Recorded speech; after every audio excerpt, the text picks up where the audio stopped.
Hi అండి, welcome to సనీత garden. ఇదిగోనండి, ఇక్కడ చూసారా, నేను పసుపు తీసేసిన తర్వాత దాని అంతటా అదే వచ్చేసిందండి. మేము చెమ్మకుండానే తోటకూర వచ్చేసింది. ఎంత చక్కగా ఉందో చూసారా, నౌజులో ఉందండి. మొక్క తోటకూర అంటారు కదా, ఇదేనండి. చెట్లు బాగా పెద్ద అవ్వకుండా కోసుకుంటే కనుక చాలా చాలా బాగుంటుందండి కూర.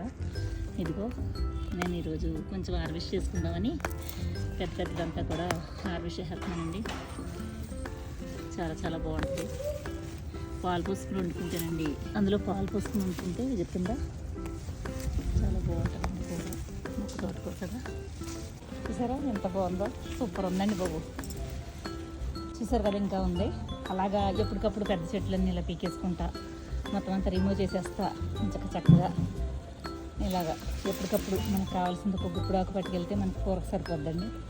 చూసారు కదా ఎంత ఫ్రెష్గా ఎంత బాగుందో, సూపర్ ఉంది. ఓకేనా, ఉంటానండి, బాయ్ అండి.